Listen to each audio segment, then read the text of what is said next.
Great, thank you very much, Alex. So thank you very much to the organisers for allowing me to be here and to tell you something about the work we're doing in microstructural level fatigue. So it may be at a length scale that's removed from that of interest to many of you, but I hope not. I hope there's something of interest today. So, of course, I would just like to acknowledge my collaborators, and particularly my academic colleague Ben Britton there, and indeed now Jun Zhang, both on the experimental side and characterization technique side particularly, and the various graduate students and so on. So, first of all, what am I going to talk about? I'm going to talk about two alloys. They're both nickel alloys, superalloys. They're powder metallurgy alloys, and they're used in turbine discs. And indeed, if it's of any interest, the first material here is called RR1000. It's a Rolls-Royce alloy, and this is called rather originally FGH96, and it's another powder metallurgy alloy used in, or potentially for use in, the Chinese development of aero engines by the Beijing Institute of Aerospace Materials. And the problem with these alloys to some extent is that these agglomerates appear in the manufacturing process, and they're somewhat different in nature, in that if you look down, notice the length scale here, 5 microns or thereabouts. These are oxide particles, agglomerates of oxide particles, and they act as very good fatigue initiator sites. And indeed, it's located in this sort of region in there, although you can't see it very clearly, and you can see if you really blow it up that it does actually nucleate cracks that then propagate. So it's a life controlling feature. Also notice in this particular system you get these very large grains surrounding these agglomerates also by virtue of the inhibition of the grain growth by the chemical processes going on. In this material you can see an inclusion rather than agglomerate really, an inclusion, and you can see it magnified here, and what's very apparent right up front is that in these systems under cyclic loading we see decohesion of the oxides from the surrounding nickel matrix.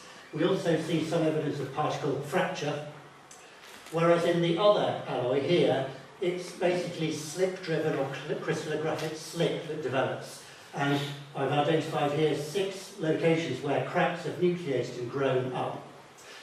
So the story I have today is that of these two alloys, and our investigations are trying to understand why fatigues why cracks nucleate, why they nucleate where they do, and what the key microstructural controlling features of them are.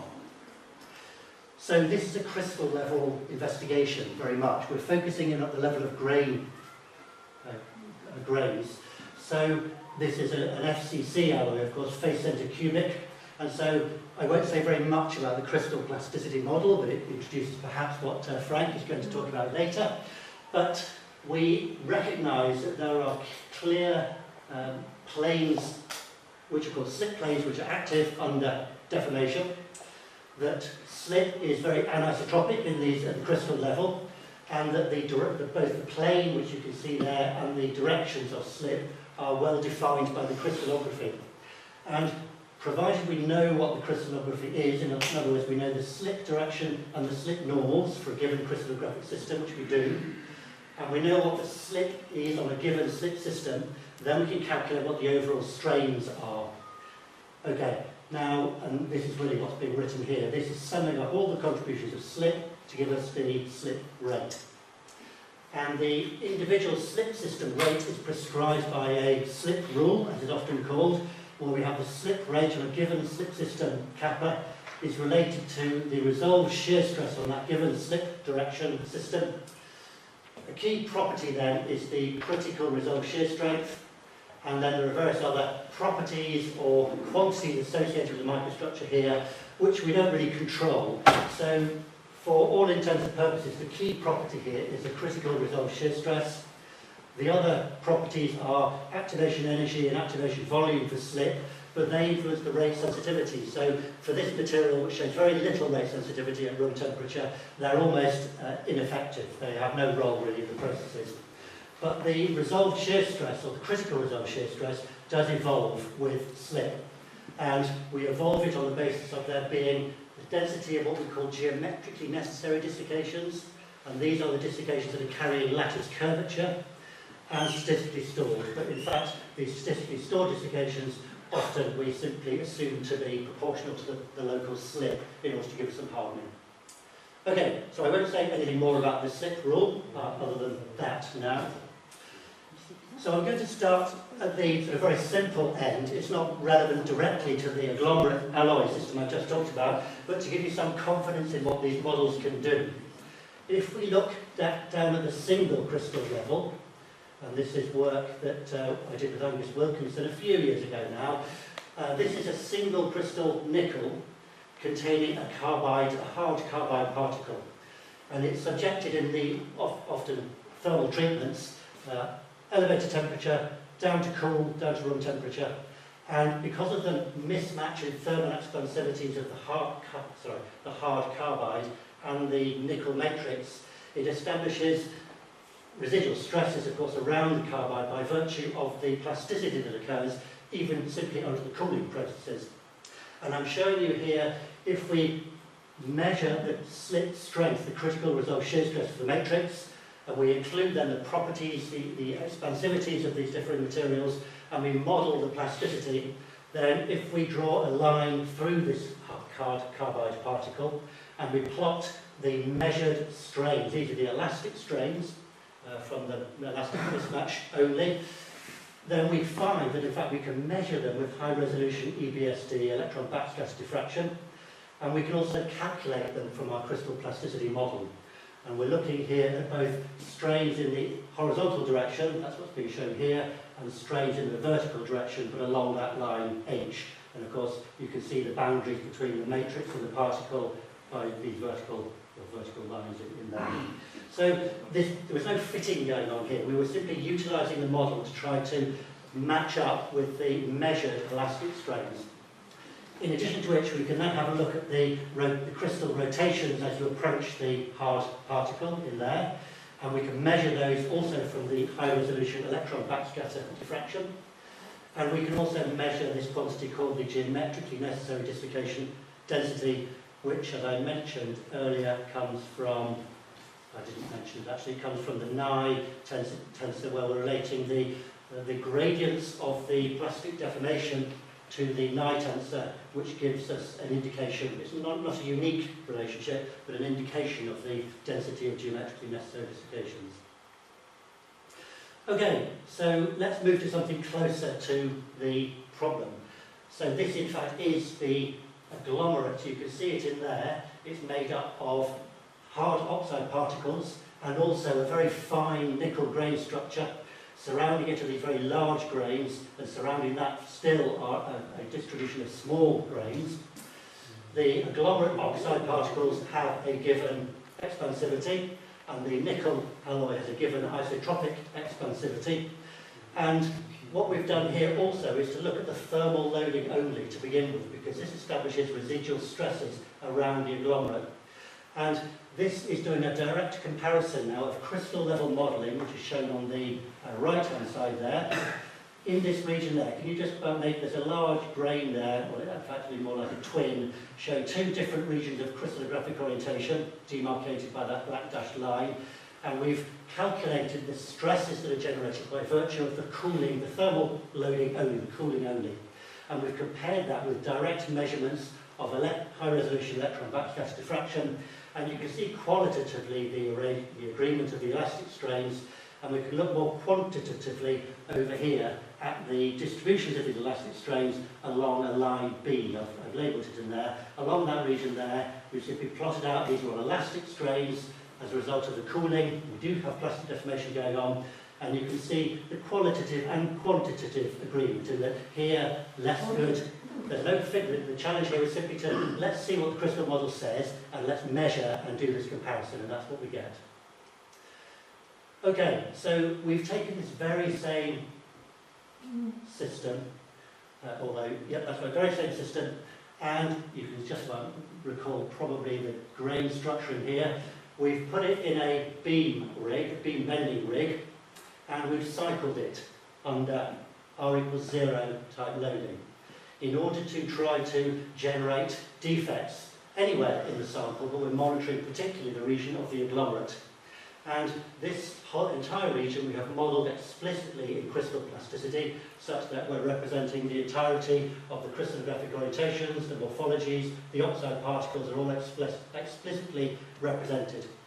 And under loading, well, first of all, we include the thermal cooling to generate residual stresses around the agglomerate, and then we cycle, and this is a demonstration of how these strains evolve. It ratchets at the macro scale, and to look at what's going on locally. And if we do that, this is the sort of thing we see. So just to give you an overview, first of all, without focusing on too much detail, first of all, the agglomerate is buried in there, and we're looking at a whole array of grains here. And we're looking at how the densities of geometrically necessary desiccations evolve with cycles. And we see over the first few cycles, that distribution of high desiccation density has already been established. It evolves, but has already largely been established. If we look at the in-plane shear stresses, which we can calculate with high-resolution electron backscatter diffraction, and this basically means taking the sample out of the rig, putting it into the scanning electron microscope, doing the electron backscatter diffraction, putting the sample back in the rig, do more cycles, and so on. And you can just about make out, I'll show you in more detail later, that these stresses seem to evolve locally. The agglomerates in there, they evolve progressively with cycling. It's very heterogeneous, is one of the key things I want to point out. The geometrically necessary desiccation is very heterogeneous. The stresses are very heterogeneous. And what we see in the sample when undercycling is that, yes, we see particle fracture and we see decohesion from the, there you can see decohesion between the hard oxide and the matrix, and the crack then develops from there. If we look in a little bit more detail now at some given locations, where the agglomerate is just in there, we're looking at these grains 1, 2, 3, 4, and in here we've picked off from the high resolution digital image correlation now how the strains evolve with cycles. And what we see are a very heterogeneous range, and if we take the blue dots there indicating the accumulated strain with cycles up to 1900 cycles, the blue dots there correspond to grain 5, so we're at a very particular location just in there. And notice the agglomerate is over there. So grain 1, for example, there, very large grain, we get an evolution corresponding to the triangles there. Again, some evolution of strain, most of it in the first 2 cycles, a little bit of ratcheting going on, but not that significant. Whereas, of course, if we look at location 4, just in there, we see the strains accumulate there up to, this is accumulated plastic strain now, effective plastic strain, 40% or thereabouts. 4, of course, is just in there, right next to the agglomerate. So in other words, there's fierce localization of slick going on in this microstructure.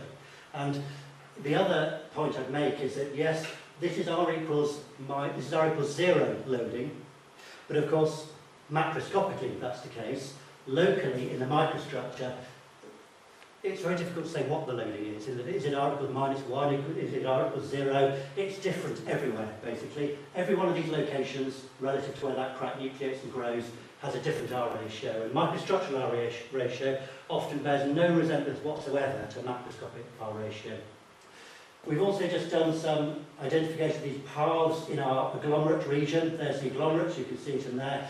And we've taken the experimentally measured digital image correlation results, these are the red lines here, through path 1. So path 1 means starting at that location and moving out to the left from the agglomerate and plotting this happens to be the XX strain, the horizontal strain component, and we're showing direct comparisons between the model and the DIC measurements. Similarly, if we take path 2, we can see path 2 is in there, local, there's the agglomerate region, path 2, we show that sort of variation. And similarly, path 1, path 3. So overall, very good qualitative and generally quantitative agreement between the strains we're seeing and their spatial variation. So we argue that we're reasonably able to capture what's going on. The agglomerate is sitting in there. Just notice that other locations there, for example, that's grain 1, you get very large development of plastic slip.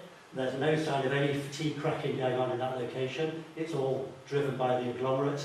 Similarly, in that location there, very high plastic slip, no sign of any fatigue crack nucleation. Slip, in other words, is not in its own right a good indicator of where you will see fatigue crack nucleation. Just to finish off on this nearly, if we look at the agglomerate, this is what we see if we subject the whole system to the thermal loading only, and then we subject it to the bending loading, and we're looking now at the distribution of strains very early in the first cycle. This is where we have the thermal loading included, and this is when we model it without the thermal loading, in other words, without the initial residual stresses. For the very first cycle, early in the loading, there are differences. But as soon as you get to about 70–80% of the first half of the first cycle, then the distribution of strains, in fact, becomes almost independent of the original residual stress state established around the agglomerate by virtue of the thermal loading, indicating that in very high sample fatigue it may be that the residual stresses are really crucial, but in situations where you've got progressive accumulation of slip, the residual thermals are probably unlikely to be important. We can then look, and I won't dwell on these, but we know full well from the experiment where the cracks nucleate, and we have an explicit representation of that microstructure. We have all the grey crystallographic orientations, we have the grey morphologies, and we can look particularly there where we see particle matrix decohesion, and we can look to see locally why it is, what are the quantities there that are taking or causing that to happen. We can look at the maximum principal stresses, we can look at the hydrostatic stresses, we can look at all these quantities that we can get from our crystal modelling to try to establish what it is that drives these cracks to nucleate in these locations. These are principal stresses and hydrostatic stresses. Just also notice the range of hydrostatic stresses going on in the microstructure. When we're talking about a macroscopic hydrostatic stress, macroscopic R ratio, macroscopic triaxiality, it bears basically absolutely no relationship whatsoever to the stress states going on locally in the microstructure.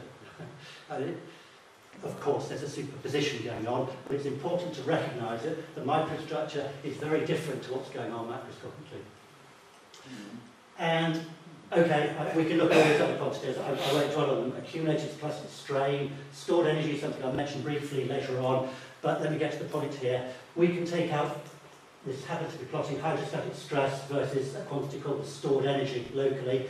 All these blue points are locations where you might expect to see decohesion at the particle matrix interfaces, but in fact don't. And marked and shown in red are the locations where we do see decohesion. And there's no strong dependence on local stored energy. There's not really any strong dependence on the hydrostatic stress state.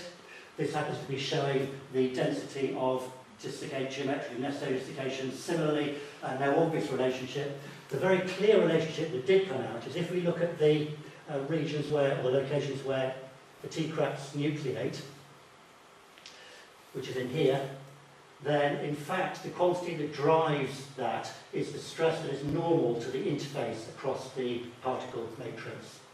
And that's what I'm showing here. All these points are normal stresses at the different, it happens to be shown against local stored energy, but the points where we see decohesion all have tensile normal stresses across their interfaces at peak load. Similarly, if we plot it against the overall plastic slip, that's not the driver here, it's all about the interfacial normal stress.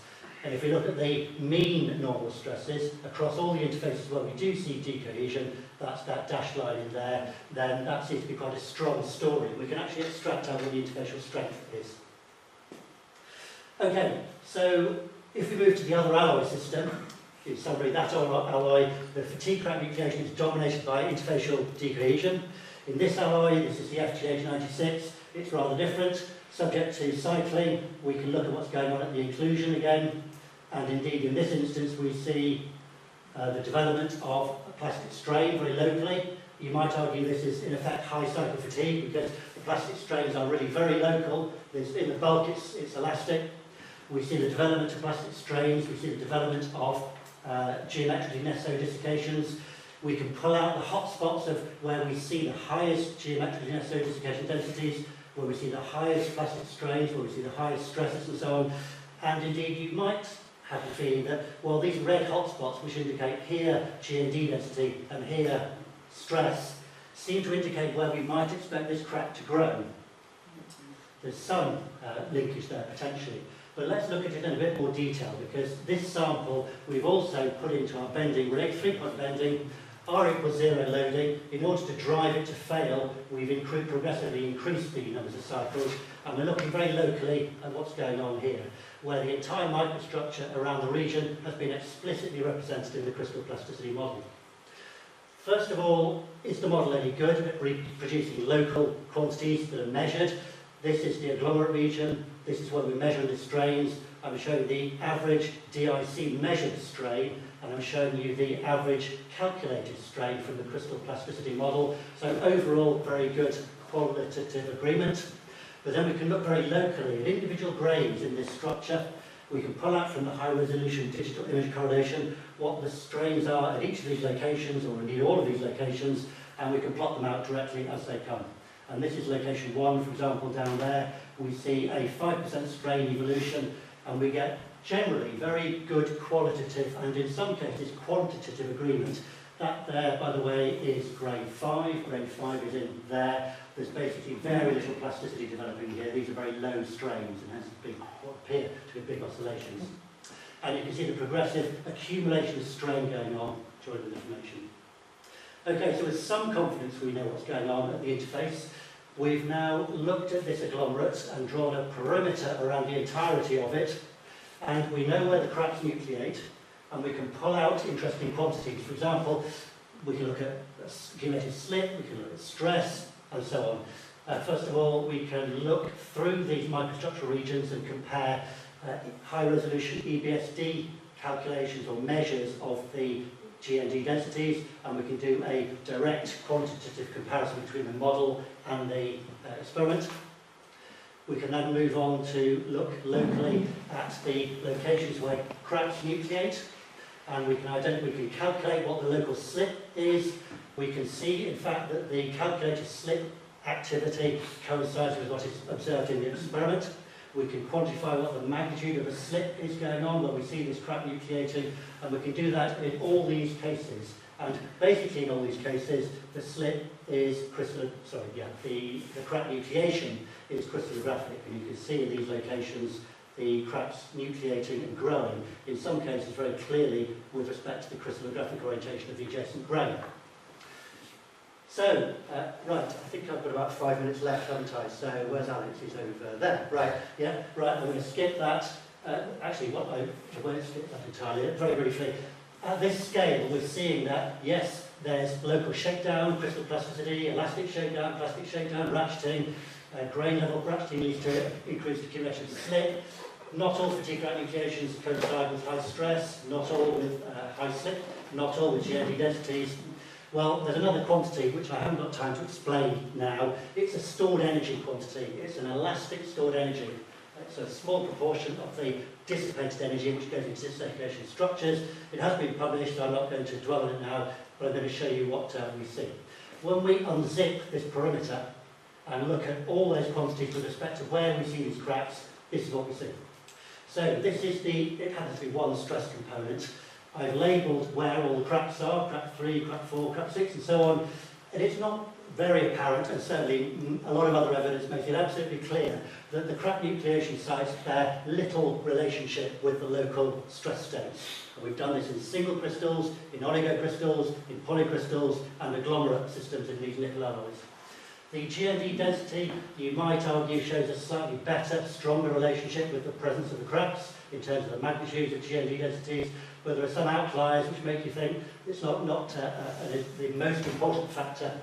And we can also look at this stored energy quantity, where in fact we see really quite strong relationship between where this stored energy is high and where we see these cracks nucleating. In other locations, okay, no crack there. There's, of course, one region there with a high level of stored energy where we don't see a crack nucleate. But in the main, at all these locations where we see cracks nucleate, we know that the driver is we argue, the stored energy.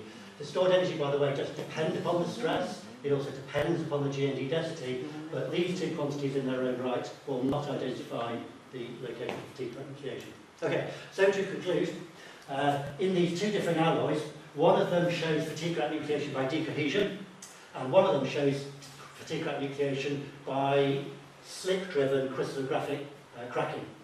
And the thing that differentiates these, I argue, is the interfacial strength between the matrix and the agglomerate. In that if the strength is high, it will drive slip-driven fatigue-crack nucleation. If the interfacial strength is low, then you'll see decohesion pretty quickly, generating voids, which then subsequently grow to become a crack. But on the other hand, in slip-driven fatigue-crack nucleation, we argue that slip accumulation is important, but it's not a sufficient condition for the nucleation of crack. But we do argue that the stress state is important, but this is really in terms of driving the stored energy, and the GND density is important also in driving the stored energy. Thank you. Thank you.